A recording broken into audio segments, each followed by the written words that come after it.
Olá, familiares! Eu sou a Simone, terapeuta ocupacional, e hoje eu vim aqui falar especificamente sobre a atividade de vida diária vestir. Então, algumas dicas e algumas fases em que a criança está mais habilitada a realizar algumas partes dessa atividade do vestir.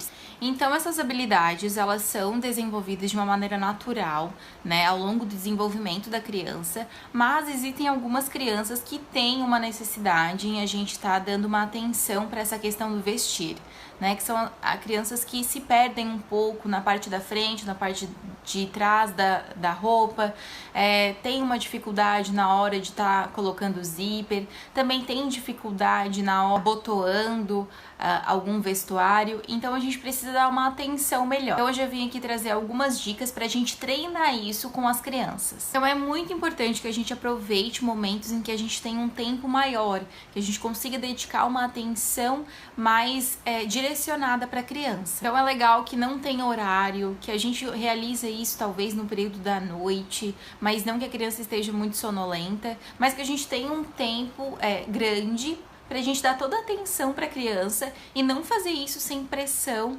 e sem cobrança, sem muita cobrança. Então deixar esse treino dessas atividades de uma maneira mais leve. Então, se a minha criança tem dificuldade em estar abotoando, então eu vou treinar esse abotoar junto com ela, né? A criança tem dificuldade para estar colocando o zíper ou até mesmo para estar fazendo o laço no tênis.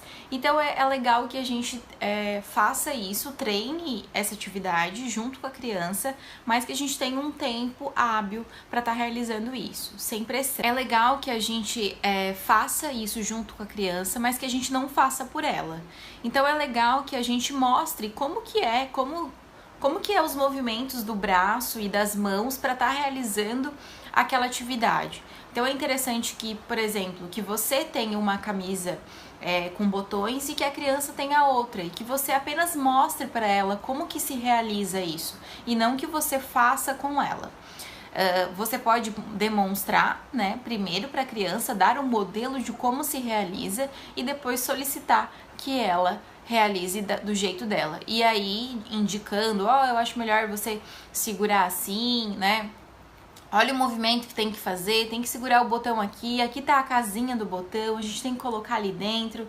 Então tá dando direcionamentos nesse sentido. E sempre lembrando da importância de dar o modelo primeiro. Outra dica bem importante é a questão do tamanho das roupas. Então, para a questão do vestuário, é importante que as primeiras roupas que vocês utilizem na hora de estar treinando junto com a criança, que sejam roupas grandes, porque isso facilita na hora do vestuário. Roupas muito justas vão dificultar esse treino. Então é legal de a gente usar sempre calças maiores e também camisetas maiores. Na questão dos vestuários do calçado, é importante a gente começar por chinelos e sandálias. Sapatos e tênis também são mais difíceis. Então a gente primeiro começa com chinelos e sandálias, e depois na sequência a gente vai com os sapatos e os tênis. Então também é importante que a gente dê o desafio, mas que a criança consiga completar esse desafio inicial. Então a gente precisa verificar se a minha criança já realmente tem habilidade e se ela tem a capacidade de estar realizando essas atividades. A gente não pode exigir mais do que a criança consegue estar realizando. Então por isso existe a idade que a criança pode estar desenvolvendo aquela determinada tipo de atividade. Agora eu vou passar um pouquinho para vocês a questão das idades. Então, com qual idade a criança já está preparada, assim, dentro da literatura, para estar realizando algumas atividades dessa parte do vestuário. Então, isso é importante para a gente dar o desafio, mas que seja um desafio que a criança consiga estar realizando.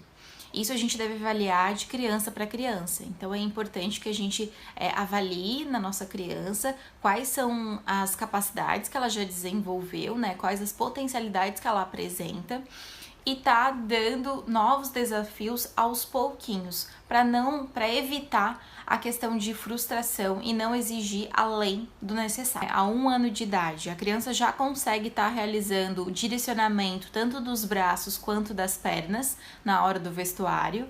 Então, se você pedir para ela colocar a mãozinha, ela vai colocar. Se você pedir para ela colocar as pernas, ela vai colocar. E quanto aos sapatos, elas conseguem apenas retirar os sapatos. Aos 2 anos, a criança já consegue estar desabotoando botões grandes.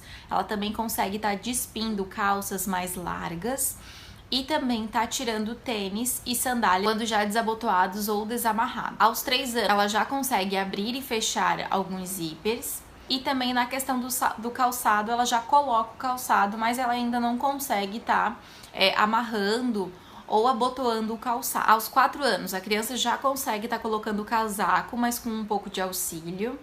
Ela também consegue estar desabotoando e abotoando botões mais pequenos, coloca meia e ela encaixa o zíper das jaquetas. Aos 5 anos, ela já consegue estar se vestindo sozinha, mas às vezes necessita de uma supervisão. E aos 6 anos é quando ela consegue já estar amarrando os calçados, tá abotoando e desabotoando todos os tipos de botões, tá se vestindo sozinha. Então, aos 6 anos isso se completa. É claro que isso pode variar de criança para criança, por isso que é importante a gente ter essa noção de como que é o desenvolvimento, não se apegar tanto às questões da idade, mas verificar como que a minha criança tá, em que nível que a minha criança tá e qual que é a próxima fase. E o que eu posso agora estimular para que a minha criança consiga ter um desenvolvimento nessa questão do vestuário. Então, seria isso. Muito obrigada. Qualquer coisa, eu estou à disposição para retirar as dúvidas. Tchau!